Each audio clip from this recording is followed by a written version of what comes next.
नमस्कार। मैं अशोक व्यास और जब हम लिविंग गीता के दृष्टि से गीता के साथ जुड़ने की कोशिश कर रहे हैं, तो जिन्होंने गीता को जिया है या जिनके जीवन में गीता का प्रवेश हो, तो कई प्रश्न जो अर्जुन के मन में थे, उनके आसपास के प्रश्न जो हमारे युग में हमारे मन में होते हैं, उनके बारे में भी जानना आवश्यक है। तो उस दृष्टि से हमारे साथ जयपुर से जुड़ रहे हैं एक बड़ी मेधावी, प्रतिभाशाली भारतीय संस्कृति और भारत के इतिहास के साथ में बहुत ही घनिष्ठ संबंध रखने वाली, और उनके नाम से भी ऐसा लगता है कि कुछ विशेष बात है। तो ओजस्विनी हमारे साथ जुड़ी हैं। ओजस्विनी, आपका स्वागत है। नमस्ते। नमस्ते। और ओजस्विनी के साथ साथ आपको दिखाई दे रही हैं रेणुका जी। रेणुका राठौड़ जी लेखिका भी हैं, तो संपादक भी हैं, तो संस्कृत के साथ में और श्रीमद् भगवत गीता के साथ में आपको बहुत ही घनिष्ठ संबंध रहा है। तो ओजस्विनी, मैं ऐसे शुरू करना चाहता हूँ कि आप पहले बताएं कि रेणुका जी के और गीता, जो हमारी, जिन्हें हम माँ के रूप में भी संबोधित करते हैं, उन दोनों के बीच में आपने बचपन से देखा है कि कहीं ना कहीं गीता से उनका जीवन प्रभावित होता रहा है। क्या बता सकती हैं आप रेणुका जी के बारे में भी और गीता के और उनके संबंध के बारे में? फॉर्मल सेंस में तो इन्होंने पीएचडी अपनी और डॉक्टरेट स्टडीज अपनी गीता पर ही करी थी।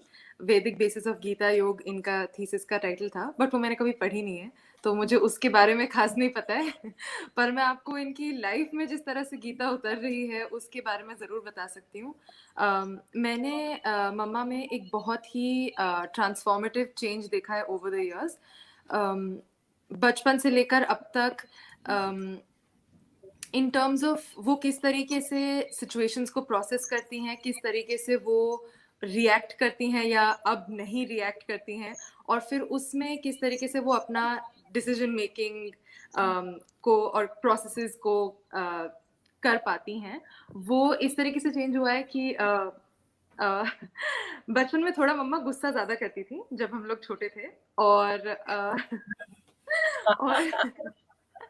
और कभी कभी मम्मा थोड़ा सा पैनिक कर जाती थी या फिर डर जाती थी कि इस सिचुएशन में क्या होगा।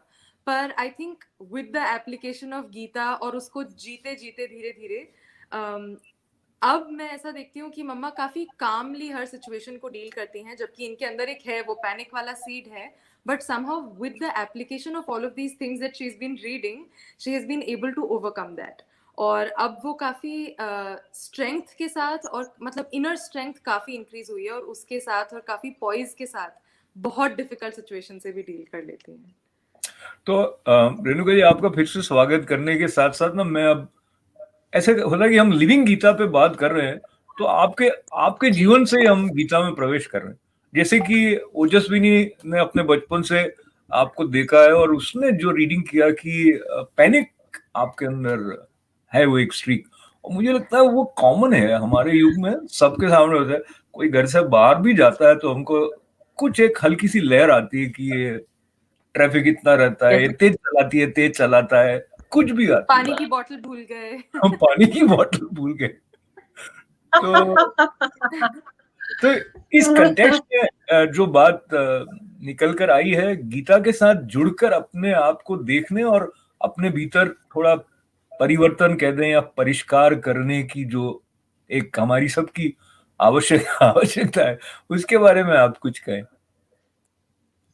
ये बहुत सही प्लेटफॉर्म है जहां मैं अपने आप को पीछे मुड़ के जब देख रही हूँ तो मुझे समझ में आता है, जब मैंने अपना पीएचडी के लिए जब टॉपिक ढूंढ रही थी तो आमतौर पे टॉपिक ढूंढा जाता है कि किस तरह से किस विषय पे किया जाएगा।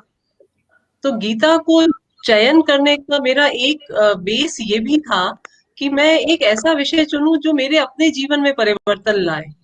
उस समय मुझे अंदाज नहीं था कि किसी विषय को पढ़ना और किसी ग्रंथ को मतलब एक एकेडमिकली पढ़ने से भी वो इतना गहरा आपके अंदर उतर सकता है। तो अब मैं जब पिछले इस बात को लगभग ये 1992 की बात है, तो लगभग 30 वर्ष होने आए हैं। अब मैं जब पीछे मुड़कर देखती हूँ तो मुझे लगता है ये मेरे जीवन का सबसे अच्छा निर्णय था कि मैंने भगवत गीता को एक एक एक विषय की तरफ से पढ़ना भी शुरू किया, और इसने धीरे धीरे उतर कर वाकई मेरे पूरे जीवन को बदला है।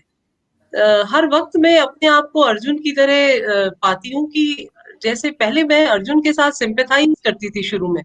मुझे लगता था कि ये बात तो ठीक ही कह रहा है बंदा, कि भाई क्यों लड़ूं मैं, अपने रिश्तेदारों से कैसे लड़ सकता हूँ मैं।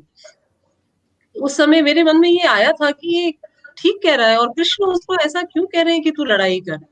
जब धीरे धीरे गीता को गहराई से समझा, पूरा इतने कई कई सारी इंटरप्रिटेशंस पढ़ी, कई सालों तक पढ़ा, तो मुझे समझ में आया कि कितने गहराई से उन्होंने बहुत इतनी सफाई से और इतनी समझदारी से अर्जुन के पूरे चरित्र को बदल डाला, और उसकी पूरी सोच को बदल डाला। तो दरअसल गीता आपको इतना ट्रांसफॉर्म कर सकती है, ये मैंने अपने जीवन से अनुभव किया है कि आप और इमेंस पोटेंशियल है, मतलब इसके इसके इसमें जो संभावनाएं हैं उसका कोई अंत नहीं है। ये तो आप स्वयं को जितना समर्पित करते जाते हैं, बोलते जाते हैं या बदलते जाते हैं। रेणुका जी, क्या है कि हम में से बहुत लोगों की ना अधीरता रहती है। तो अधीरता का मतलब एक तरह की इम्पेशंस, जब हम किसी की बात सुन रहे होते हैं तो हमारे मन में कुछ चलने लग जाता है, फिर हमारे मन में कुछ सवाल उठने लग जाते हैं, फिर हम उसको सुनना धीरे धीरे कम कर देते हैं। अपनी अधीरता के द्वारा हम अपने ही सवाल को बुनने लग जाते हैं कि मेरा सवाल क्या होगा। तो मेरे साथ भी मेरे साथ भी होता है। लेकिन मुझे ऐसा लगता है कि जो अर्जुन है वो जितनी तन्मयता से श्री कृष्ण की बात को सुनते हैं, उसके कारण जब उनके फिर प्रश्न आते हैं तो वो अलग स्तर पर ले जाते हैं चेतना को। वरना अगर वो संशय के साथ सवाल करते तो वो कटपीट में ही चले जाते। पर ओजस्विनी ओजस्विनी जो बात अभी हम सुन रहे थे आपकी मम्मी से, रेणुका जी से, उन्होंने कहा कि एकेडमिकली पढ़ते पढ़ते भी ट्रांसफॉर्मेशन आ जाता है। तो सबके आता हो ऐसा नहीं है। मैं ऐसे कई लोगों को मिला हूं जो कहता मैंने तो गीता पढ़ ली है। तो उनका जो गीता पढ़ने का एक तरीका है वो शायद वो किताबी सरसरी तौर पर पढ़ लेते हैं और फिर ये बड़े दम्भ के साथ में घोषित करते हैं कि मैं तो सब जानता हूँ या जानती हूँ। मैं ऐसे लोगों से भी मिलने का सौभाग्य मुझे हुआ है। तो वजह से नहीं, आपसे सवाल ये है कि इसको हम हंसी में नहीं उड़ा सकते हैं, क्योंकि हमको लगता है कि भाई मैं ही सही हूँ, मतलब मुझे कोई क्या बताएगा।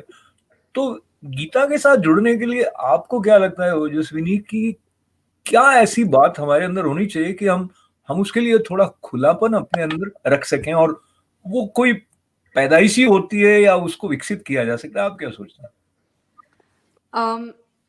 मुझे ऐसा लगता है कि मेरी जनरेशन में specially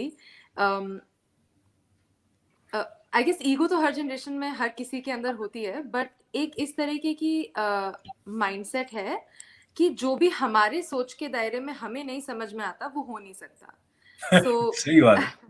so we assume that अगर कोई बोल रहा है कि आप मुझे सरेंडर कर दो सब चीज और फिर मैं आपको सोल्यूशन बताऊंगा, if you listen to me, we think how is that possible, my life is under my control and I am the only person who is going to run it. So I think we're so full of ourselves कि इस समय में हम लोग ये सब नहीं सोचते कि लक भी होता है, फेट होती है, डेस्टिनी होती है, ये सब चीजें थोड़ी डिफिकल्ट टू डाइजेस्ट होती हैं।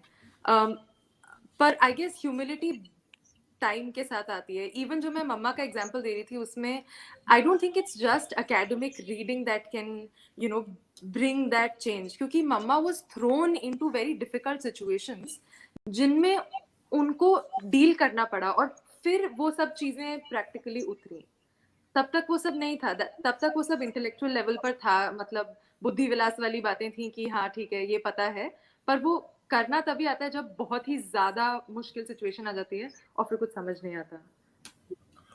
तो अब इन्होंने जहाँ पे बात छोड़ी ना रेणुका जी, इन्होंने बड़ी स्मार्टली वापस गेंद आपकी तरफ भेज दी है। नहीं, इसमें मैं एक चीज जोड़ना चाहूंगी कि ये बात तो सही है कि ईगो, सारा संसार ही खेल ही सारा अहंकार का है, और मनुष्य का अहंकार तो 7वें आसमान पे होता है, और ये बहुत सरल नहीं है अपने अहंकार को पहचानना और उसका सब्लिमेशन, उसको सरेंडर करना।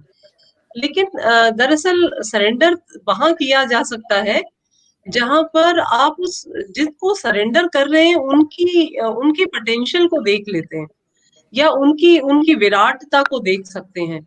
अर्जुन जो है, अर्जुन का मुझे एक वो जो कैप्सूल फॉर्म में मैं देखती हूँ, तो अर्जुन ने कहा शिष्यस्ते हम। तो सबसे पहले आपके अंदर एक शिष्यपना आना चाहिए, आपके अंदर एक झुकना आना चाहिए। आप ग्रहण तभी कर सकते हैं जब आप अपने आप को खोल सकते हैं, खाली कर सकते हैं। लेकिन उसके लिए आगे जिनके सामने आप झुक रहे हैं, वो व्यक्ति आपको लगता है कि वो झुकने लायक है, या वो आपको मार्गदर्शन देने लायक है, ये एक दूसरी महत्वपूर्ण बात है। तो आपके जो आपका गुरु है, या आपका जो अध्यापक है, या आपका जो भी मेंटर है, वो व्यक्ति उस योग्यता को रखता है क्या, ये एक बहुत महत्वपूर्ण बात है। और दूसरा, आपका सब्लिमेशन होना, आपके ईगो का सरेंडर होना अत्यंत आवश्यक है। अगर आप ईगो बनाए रखेंगे तो आप नहीं सीख सकते। शिष्य का सबसे पहला गुण है सरेंडर, और सरेंडर के बिना ज्ञान की प्राप्ति संभव नहीं। तो ओजस्विनी वापस बॉल आपके पास आ रही है, क्योंकि ये बात जहां आई ना, वहां से वो भी याद आता है श्रीमद् भगवद गीता में उन्होंने कहा कि जिसको मुझ में श्रद्धा नहीं, उसको ये गोपनीय ज्ञान है, उसको बताना मत। और अभी रेणुका जी भी कह रही थी कि हम जिनके प्रति ऐसा भाव रखते हैं कि इनकी बात सही होगी मेरे लिए, उसकी सुनेंगे, नहीं तो कैसे सुनेंगे। तो श्री कृष्ण मेरे लिए आज के युग में सही है, ऐसा ओजस्विनी को कैसे लगेगा?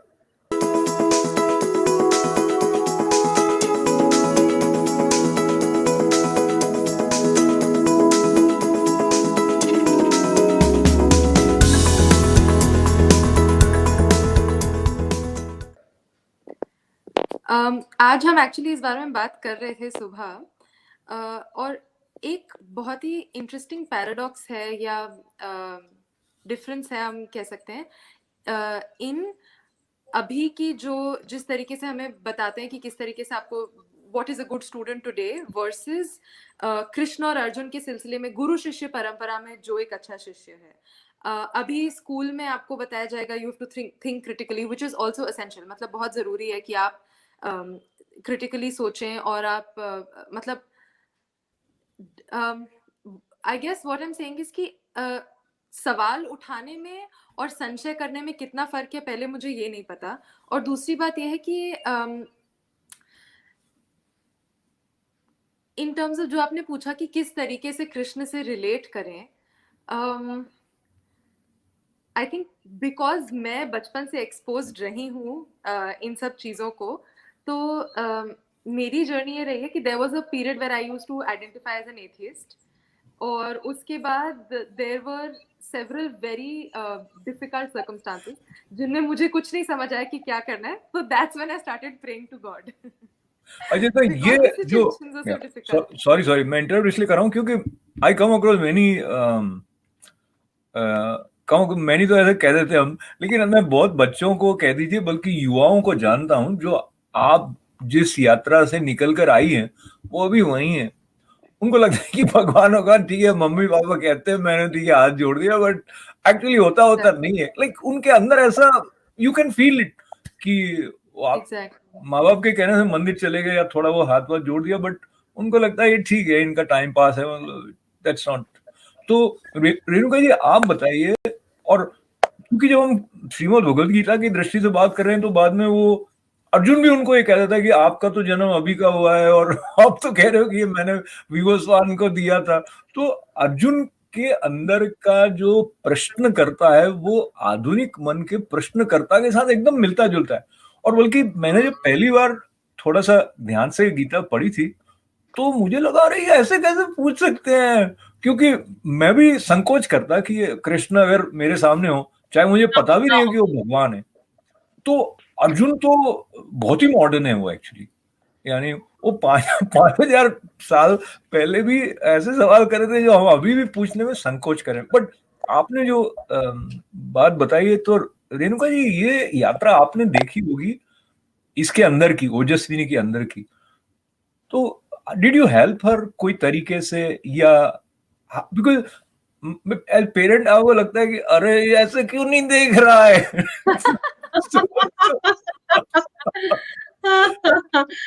नहीं, मैं ये वाली बहुत सुंदर बात इसने कही है और ये बहुत अच्छा मुद्दा हमारे सामने आया है।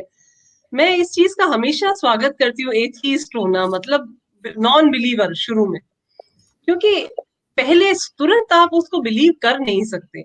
बिलीव तभी करना चाहिए जब आप स्वयं उसको अनुभव कर लें। तो ये हर माता पिता के सामने शायद ये समस्या आती होगी, और मैं हर माता पिता को ये अपने अनुभव से सजेस्ट करना चाहती हूँ कि कृपा करके आप अपने बच्चे को बिलीव, खुद खुद विश्वास में लाने दीजिए। उसको खुद का, वो उसका अपना सच होना चाहिए, ना कि माता पिता का सच।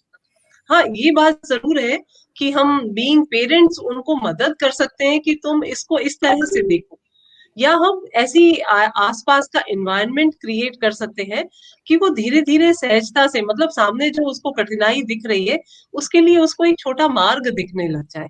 लेकिन बहुत आवश्यक है, बहुत जरूरी है बच्चे का खुद का सवाल उठाना, और उस सवालों का माता पिता स्वागत करें।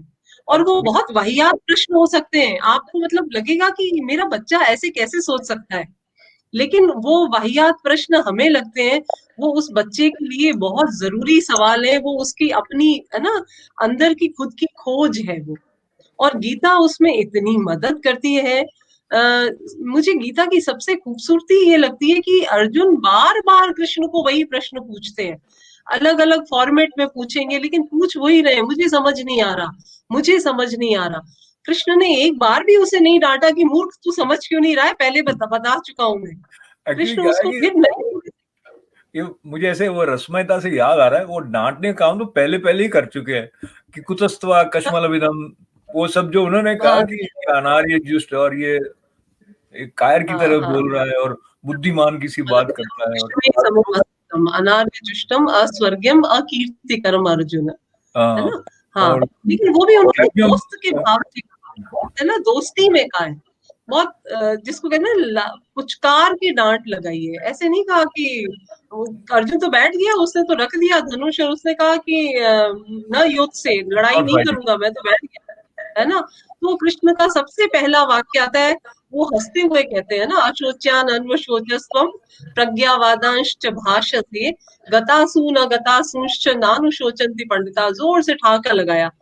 मैं अक्सर चाहती हूँ कि अपने अंदर वो वाली जिंदा दिली आ जाए कि वो जो कृष्ण जिस तरह से बिल्कुल विपरीततम परिस्थिति में जो ठहाका लगाते हैं ना, वो अगर व्यक्ति को आ जाए कि बुरी सी परिस्थिति दरअसल क्या होती है, परिस्थिति एक से एक सिचुएशन है, उसमें अच्छी है या बुरी ये तो हमने मान लिया उसको, तो उस सबसे बुरी परिस्थिति में भी जो जोर से ठहाका लगाना आ जाए, वो व्यक्ति जो है ना वो बड़ा गुरु बन सकता है। अरे मैं थोड़ा सा तो नाटक के इसलिए लिए ठहाका लगा देता हूँ, क्योंकि मैं ना आपको इस सवाल को वापस से लौटा रहा हूँ आपके पास में। और आप चूंकि प्रोफेसर है तो आपने बहुत अच्छे से एक जनरलाइज में बात कर दी कि ऐसा होता है तो बच्चा वाहियात भी पूछे तो करना चाहिए। मैं चाह रहा हूँ कि आप दोनों जने कुछ स्पेसिफिक इंटरेक्शन ऐसा अगर हुआ हो जिसमें ओजस्विनी की ये वाली जो मनस्थिति रही है, आपने उसको पकड़ कर उसको कुछ बात कही हो, या कोई ऐसा पहले वापस ओजस्विनी के पास चला जाता हूँ, जब ऐसा लगता था कि यानी श्रद्धा उस रूप में नहीं है कि वही ये तत्व रूप में भी नहीं जानते और रिलेटेबल भी नहीं लग रहे हैं, भगवान का जो भाव है वो, तो किसी से सवाल ववाल करती थी। ऐसे में क्या होता है जनरली, मेरा जो साइकोलॉजिकल अंडरस्टैंडिंग है, हम किसी को खुल के कहते नहीं जनरली, अनटिल अनलेस वो रिसेप्टिव हो। हमको ये मैं मेरे मन में मैं I will deal with it, ऐसा। तो वो वाली स्पेस में थोड़ा मैं और आपके साथ जाऊं और मम्मी से कुछ सुना हो which might have help you, ऐसा कुछ।